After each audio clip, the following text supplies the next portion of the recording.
നമസ്കാരം.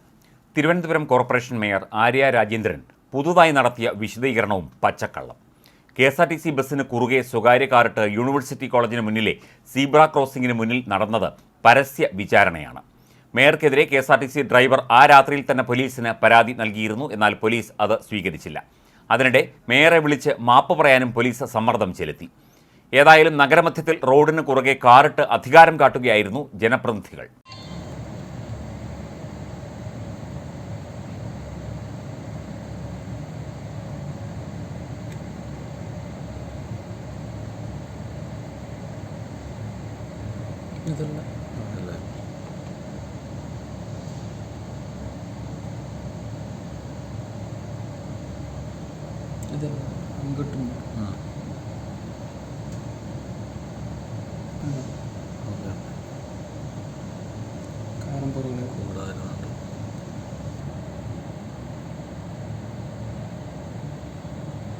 ഇതാണ് വാങ്ങണത്.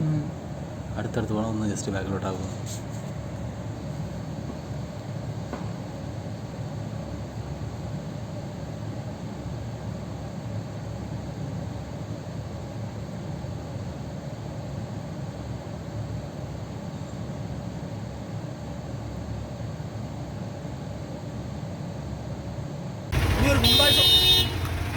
വണ്ടിയുടെ നമ്പറാണ്.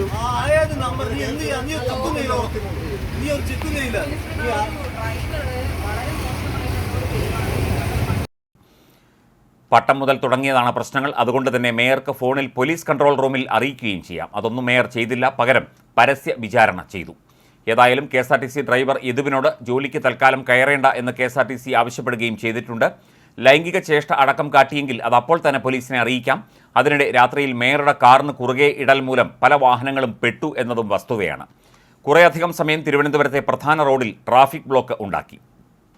ഇതിനുശേഷം പോലീസ് എത്തി ഡ്രൈവറെ കൂട്ടിക്കൊണ്ടുപോയി ഉടൻ തന്നെ പരാതി എഴുതി നൽകി. എന്നാൽ പോലീസ് സ്വീകരിച്ചില്ല. എഴുതിയ പരാതി അപ്പോൾ തന്നെ ഡ്രൈവർ മൊബൈലിൽ ഫോട്ടോ എടുത്തു.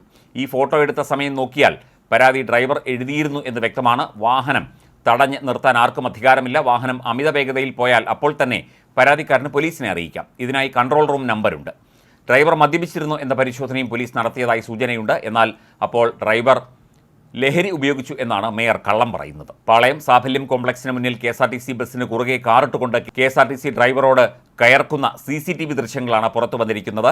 സീബ്ര ലൈനിന് മുകളിലാണ് മേയർ ആര്യ രാജേന്ദ്രൻ സഞ്ചരിച്ചിരുന്ന കാറ് ഇട്ടിരിക്കുന്നത് എന്ന് CCTV ദൃശ്യങ്ങളിൽ നിന്ന് വ്യക്തമാണ്. പ്ലാമൂട് PMG റോഡിൽ ബസ്സും കാറുമായി സമാന്തരമായി വരുന്നതും ദൃശ്യങ്ങളിലുണ്ട്. കഴിഞ്ഞ ദിവസം രാത്രി പാളയത്ത് വെച്ചായിരുന്നു തിരുവനന്തപുരം മേയറും KSRTC ഡ്രൈവറും തമ്മിൽ നടുറൂട്ടിൽ തർക്കമുണ്ടായത്. മേയറും ഭർത്താവ് സച്ചിൻ ദേവ് MLA യും കുടുംബവും സഞ്ചരിച്ച കാറിന് സൈഡ് കൊടുക്കാത്തതിനെ ചൊല്ലിയായിരുന്നു തർക്കം. പ്ലാമൂട് വെച്ച് ആദ്യം ബസ് കാറിനെ ഇടിക്കുന്ന രീതിയിൽ ഓടിച്ചെന്നും പിന്നാലെ ഡ്രൈവർ അശ്ലീല ആംഗ്യം കാണിച്ചു എന്നുമാണ് മേയർ പറയുന്നത്. മേയറുടെ പരാതിയിൽ KSRTC ഡ്രൈവർക്കെതിരെ പോലീസ് കേസെടുത്തിട്ടുണ്ട്. അതേസമയം കാർ ബസ്സിന് കുറുകെയിട്ട് ട്രിപ്പ് മുടക്കിയെന്ന മേയർക്കെതിരെയുള്ള പരാതിയിൽ ഇതുവരെ പോലീസ് നടപടി സ്വീകരിച്ചില്ല. ഡ്രൈവറുടെ പരാതിയിൽ കഴമ്പില്ല എന്ന നിലപാടിലാണ് പോലീസ്. എന്നാൽ കഴമ്പുള്ളതാണ് പരാതിയെന്ന് CCTV ദൃശ്യങ്ങളിൽ വ്യക്തം. സൈഡ് തരാത്തതിനെ ചൊല്ലിയല്ല തർക്കമുണ്ടായതെന്നും ലൈംഗിക ചുവയുള്ള ആംഗ്യം കാണിച്ചത് ചോദ്യം ചെയ്തു എന്നുമാണ് ആര്യ രാജേന്ദ്രന്റെ വിശദീകരണം. KSRTC ബസ് തങ്ങൾ സഞ്ചരിച്ച കാറിൽ തട്ടുമെന്ന നിലയിൽ കടന്നുപോയി. ഇതിന് പിന്നാലെ താനും സഹോദരന്റെ ഭാര്യയും പിറകിലെ ഗ്ലാസിലൂടെ തിരിഞ്ഞു നോക്കിയപ്പോൾ ഡ്രൈവർ ലൈംഗിക ചുവയുള്ള ആംഗ്യം കാണിക്കുകയായിരുന്നു എന്നുമാണ് മേയർ മാധ്യമങ്ങളോട് പ്രതികരിച്ചത്. ഇത്തരത്തിൽ വളരെ അവ്യക്തമായ പ്രതികരണങ്ങളും അസത്യങ്ങളായ പ്രതികരണങ്ങളുമാണ് മേയർ നടത്തിക്കൊണ്ടിരിക്കുന്നത്. ഒരു പാവപ്പെട്ട ഡ്രൈവറുടെ ജോലി പോകുന്ന രീതിയിലേക്ക് ഒരു ജനപ്രതിനിധി പ്രതികരിക്കുന്നതും ആവശ്യമില്ലാതെ ഇടപെടുന്നതും ആവശ്യമില്ലാത്ത കാര്യങ്ങൾ വിളിച്ചു പറയുന്നതും ശരിയല്ല എന്ന നിലപാടിലാണ് കേരളത്തിൻ്റെ പൊതുസമൂഹം. നടനും എഴുത്തുകാരനും സാമൂഹ്യ മാധ്യമത്തിലൂടെ പ്രതികരിക്കുന്ന ആളുമായ ജോയ് മാത്യു ഈ വിഷയത്തിൽ താൻ ഡ്രൈവർക്കൊപ്പമാണ്, KSRTC ഡ്രൈവർക്കൊപ്പമാണ് എന്ന തരത്തിലുള്ള പ്രതികരണവും അദ്ദേഹത്തിൻ്റെ സമൂഹ മാധ്യമ പോസ്റ്റിലൂടെ നടത്തിയിരുന്നു. കേരളത്തിലെ സാധാരണ ജനങ്ങളുടെ അടിസ്ഥാന വർഗത്തിൻ്റെ പ്രതിനിധിയായ KSRTCയിലെ താൽക്കാലിക ഡ്രൈവറെ ഇത്തരത്തിൽ ക്രൂശിക്കുന്നത് ശരിയല്ല എന്ന നടപടിയാണ് പൊതുവെ കേരളത്തിലെ ജനങ്ങൾക്ക് ഈ വിഷയത്തിൽ ഉള്ളത്. മേയർ ആര്യ രാജേന്ദ്രൻ അധികാരത്തിൻ്റെയും പാർട്ടി സ്വാധീനത്തിൻ്റെയും ഹുങ്ക് കാണിക്കുകയാണ് എന്ന ഒരു ആരോപണവും നാട്ടുകാർക്കിടയിൽ നിന്ന് ഉയരുന്നുണ്ട്.